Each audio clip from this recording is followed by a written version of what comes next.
Avec tout le temps que j'ai consacré à t'élever, c'est comme ça que tu me remercies. Tiens, c'est marrant que tu dis ça. Tu savais qu'au final, je t'ai fait gagner du temps. Quoi? Si des espèces animales se reproduisent plus tôt, leur espérance de vie diminue. Voir ma vidéo sur les animaux et leur espérance de vie dans les zoos. Et chez l'homme alors? Eh bien là, c'est l'inverse. Si vous faites des enfants, votre espérance de vie, elle augmente. C'est gagné! C'est gagné! Sauf qu'au total, élever des enfants, ça prend du temps. Mais alors,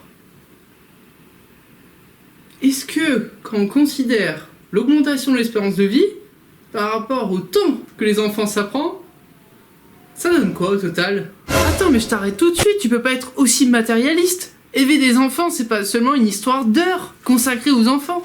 Oui, je sais, maman. C'est aussi un épanouissement d'élever des enfants. N'en fais pas trop non plus. C'est pourquoi, dans un deuxième temps, nous allons voir si avoir des enfants, ça permet d'augmenter ou de diminuer le bonheur. What the fuck? Est-ce que les couples qui ont eu ou ont des enfants sont-ils plus ou moins heureux? Et là, vous allez être surpris. Bon, commençons. Mission numéro 1. Mais déjà, combien de temps les parents consacrent à leurs enfants? C'est une question difficile. Ça dépend du type de parents, ça dépend des enfants, ça dépend de tellement de facteurs. Et en plus, je pense pas que les parents ils mettent un chrono quand ils s'occupent de leurs gosses pour voir combien de temps ils font. Enfin, j'espère pas. Et il est évident que le temps consacré n'est pas le même en fonction de l'âge de l'enfant. Un ado de 17 ans pleinement lancé dans ses études va demander moins de temps qu'un gosse de 3 ans. Et bien sûr, le temps consacré dépend aussi de si vous êtes un homme ou une femme. Les femmes consacrent plus de temps à leurs enfants. Et à votre avis, si vous avez des parents diplômés dans le supérieur, ça a plus de chances de réduire ou de augmenter le temps passé avec les enfants? Classiquement, je dirais que les familles non diplômées, elles consacrent plus de temps à leurs enfants. Ceux qui ont des hauts diplômes, il faut que travailler, et puis voilà quoi, les enfants... Le temps consacré aux enfants augmente avec le niveau d'études. Mais en moyenne, et c'est là que ça nous intéresse, on tombe sur 5% du temps consacré aux enfants, soit 70 minutes par jour. Et 70 minutes sur 18 ans, ça donne 319 jours, donc presque un an. Donc si j'ai consacré un an à t'éduquer, est-ce que tu vas vraiment me faire gagner un an d'espérance de vie? C'est ce que nous allons voir dans cette seconde partie. Déjà? Mais pourquoi faire des enfants permettrait de vivre plus longtemps? Tout simplement, les enfants peuvent aider leurs parents, et aussi les inciter à faire plus attention. Mais ça, c'est que des hypothèses. Le gain d'espérance de vie dépend aussi de l'âge auquel vous faites les enfants. Et contrairement à ce qu'on pourrait croire, c'est faire un enfant après 33 ans qui serait le plus rentable. Et ça permettrait d'avoir la meilleure chance de vivre plus de 95 ans. En revanche, la cause, elle n'est pas établie avec certitude. Ça pourrait venir des télomères, une partie qui lutte contre le vieillissement sur vos chromosomes. Le fait de faire des enfants à cet âge-là semble relié à la longueur de vos télomères.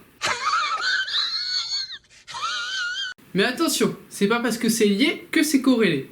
Par exemple, vous achetez des glaces quand il fait chaud, et il y a du soleil. Mais c'est pas parce que vous achetez des glaces qu'il va faire beau. Si j'ai bien compris, c'est pas parce que tu as fait des enfants à un âge avancé que tu vivras plus longtemps. Mais c'est parce que tu es capable de le faire, donc que tu es encore en pleine forme, que ça veut dire que tu vas vivre longtemps. Là, on s'est aperçu que les télomères étaient bien plus grands chez ceux qui avaient des enfants après 33 ans. Mais c'est tout, on peut rien en conclure directement. Mais regardons cette étude avec un regard plutôt génétique. Et la conclusion peut être totalement différente. En gros, plus vous êtes capable de faire un enfant tard, plus ça montre que votre corps est apte à vivre longtemps. Partie 3. Et si maintenant nous voyons la qualité de vie? Est-ce qu'avoir des enfants permet d'être plus ou moins heureux? Et là, c'est surprenant. Les études ont montré que le fait d'avoir des enfants rendait moins heureux. Mais déjà, qu'est-ce qu'on entend par heureux? Avoir des enfants peut avoir un impact négatif sur une des émotions du bonheur, comme la satisfaction globale. Mais il peut avoir un impact positif sur d'autres dimensions du bonheur, comme donner un sens à sa vie, l'accomplissement. Puis tous ces paramètres dépendent de l'âge de l'enfant, et notamment au début, quand les parents ont plus de mal à dormir. La fatigue, ça aide pas à être heureux. Bref, le bonheur est subjectif. Subjectif, et en plus cette définition, elle varie avec l'arrivée d'un enfant. Sans enfant, être heureux, c'est avoir une belle maison, un métier qui te plaît. Avec enfant, tu es heureux si ton enfant est heureux. Peu importe d'avoir les plus belles villas du monde, les plus belles voitures, ou ce que vous voulez. Si ton enfant est malheureux, tu peux pas être heureux. Donc la définition du bonheur a été modifiée. Et donc au final, si ça rend pas plus heureux, j'aurais pas dû faire de gosse, n'est-ce pas? Mais non, t'imagines le monde qui serait sans moi? Ah, quelle tristesse. Plus sérieusement, peut-être qu'avoir des enfants serait positif sur le bonheur une fois qu'on n'a plus les enfants. Quoi?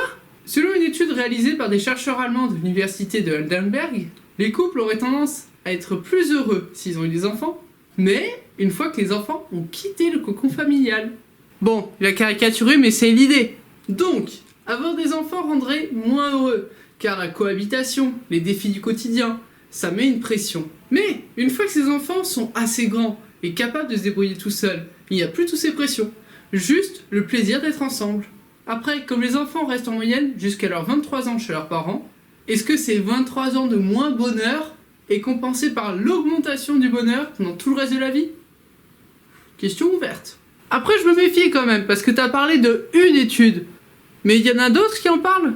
Une étude similaire a été menée aux États-Unis. Et elle a bien constaté que les personnes âgées de 50 à 70 ans, dont les enfants qui ont quitté la maison, avaient une chance d'être 5 à 6% plus heureux que les autres couples.